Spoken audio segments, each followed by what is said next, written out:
itu selagi dia hidupnya Pak, selalu balik lagi. Makasih Umi Uum, makasih Umi Uum, makasih Umi Uum. Bukan cuma nyampe haji dan umroh, tapi bisa ngehajiin yang lain, ngumrohin yang lain. Umi Uum tuh, Musa, makam Umi Uum, saya Ali Jabir. Umi Uum itu orang datang nggak bisa ngomong. Assalamualaikum warahmatullahi wabarakatuh. Para pemirsa, ini kalau kita compare, kita bandingkan atau kita konfrontasikan ucapan-ucapan Yusuf Mansur dengan ayat-ayat Al-Quran, itu jelas sekali bertolak belakang. Misalnya Yusuf Mansur mengatakan bahwa ibunya sedang taklim dengan Khadijah nanti di akhirat. Kalau kita lihat kepada Al-Quran, ada nggak orang taklim lagi di akhirat? Jawabannya pastilah tidak ada. Nah, ini pertanyaan yang sulit dijawab oleh Yusuf Mansur itu adalah nanti suami ibunya di akhirat atau di sorga itu siapa kalau dia masuk sorga? Coba Yusuf Mansur, ini kan dia ngarang-ngarang cerita aja pandai nih. Ya Muhammad kan gitu kan, inilah ibunya Yusuf Mansur, atau inilah Ummi Uum yang dengan modal salawat ingin mendapatkan petugas ahli syafaat dari Rasulullah. Cerita bohong kan begitu. Lalu kalau kita tanya,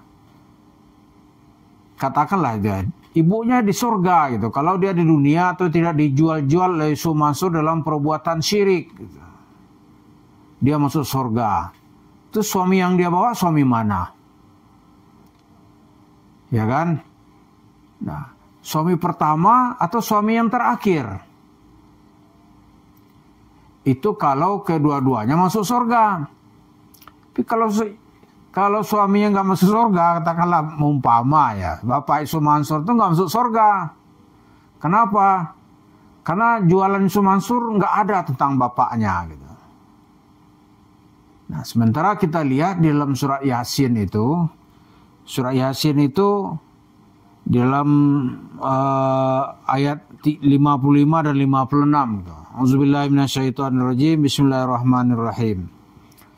Inna ashabal jannatil yawma fi sughulin fakihun. Hum wa azwajuhum fi zilalin alal araiki muttaqiun. Dikata Allah, sesungguhnya penduduk surga di hari itu sibuk, ya kan, dengan kesenangannya. Disibuk dengan senang-senang sibuknya. Hum wa azwajuhum, mereka dan pasangannya fi zilalin, ya, di tempat yang teduh, alal araiki muttaqiun. Dia bertelekan di atas dipan-dipan dan ranjang-ranjang. Itu sebenarnya kata Muhammad Asad makna yang sangat simbolis. Itu diibaratkan seperti pasangan muda yang baru menikah gitu. Jadi mereka tuh hidupnya itu penuh dengan kesenangan. Ya, orang muda menikah lah ya. Kalau orang tua tentu nggak disebut dalam Al-Quran. Nah, lalu di sini disebut, Yusuf Mansur kan nggak pernah cerita-cerita itu. Kalau kita tanya nanti di surga, Yusuf Mansur yang dibawa ibunya bapaknya yang mana? Pasti nggak ada jawabannya. Kalau menurut penafsiran dari Al-Quran ini, nanti di surga itu seseorang yang masuk surga gitu. Katakan seorang perempuan solehah, dia masuk surga. Sementara suaminya nggak masuk surga gitu. Maka nanti dia akan digantikan oleh Allah dengan suami baru. Nah, bentuknya seperti apa ya? Seperti yang dia hayal dan idam-idamkan gitu. Ketika hidup di dunia, seperti itu nanti yang dia dapatkan. Kalau dia menginginkan misalnya nih, dia menginginkan sama suaminya yang pertama gitu. Walaupun cintanya nggak berlanjut, itu dikasih oleh Allah seperti itu. Tapi kalau kedua-duanya masuk surga, ya sudah, tidak ada cerita lagi. Itu dia akan mendapatkan kembali pasangan-pasangannya. Lalu ya dia menikah pertama atau menikah kedua, ya ada juga ulama yang berpendapat dengan suami yang terakhir. Itu kalau dia masuk surga. Tapi kalau istrinya aja yang masuk surga, nanti akan diganti oleh Allah dengan suami seperti yang dihayalkan atau diharapkan oleh istrinya ketika dia masih hidup. Nah, Yusuf Mansur nggak mau membahas yang begini-beginian. Dia ceritanya umi uum. Kenapa dia nggak mau bahas? Karena dia mau jual ibunya. Jual untuk apa? Jual untuk dapat duit. Ini kalau kita pikir-pikir ya, anak ya ada yang begitu ya. Dijual orang tuanya untuk menghasilkan uang. Dan dari cerita uang itu nanti dia bergembira. Punya usaha, ya seperti sekarang ini yang bisa kita lihat itu warung steak and shake. Dia nggak peduli itu ibunya seperti apa gitu.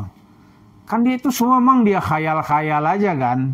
Dia jual cerita-cerita supaya orang terpengaruh dan mengeluarkan duit. Dia bikinlah namanya komplek kuburan Musa. Ya kan? Makam Umi Uum dan Syekh Ali Jaber. Dia nggak peduli dia. Tapi kalau kita bicara ayat, dia nggak mau bicara ayat. Kenapa dia nggak mau bicara ayat? Kalau bicara ayat, nanti nyangkut soal duitnya di mana. Karena yang penting bagi Yusuf Mansur itu mendapatkan duit.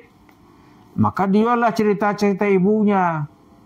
Oh, ibunya dari dalam kubur bisa melihat. Itu kan bohong aja. Cerita bohong itu kalau kita kembali kepada Al-Quran dan hadis. Ya kan? Tapi Yusuf Mansur kan tidak perlu Quran, tidak perlu hadis. Yang penting buat dia bagaimana mempengaruhi orang untuk dapat duit. Dari situ nanti dia membangun usaha bisnis warung steak and shake. Itu yang paling menonjol sekarang ini. Lalu ibunya akan menderita atau akan menangis atau akan tersiksa, ya nggak peduli dia, penting dijual aja. Ada cerita yang mengenakkan semua tentunya kan, dia lagi taklim dengan Khadijah. Padahal itu ndobos kalau kata orang Jawa ini, omong kosong. Dan Yusuf Mansur nggak peduli, walaupun menjual cerita ibu gitu. Nah, kalau bapaknya dia di akhirat nanti nggak ada niat cerita bohong juga dong. Nih ibu dengan bapak nanti berbarengan di sorga gitu. Dia nggak berani cerita itu. Nggak berani dia.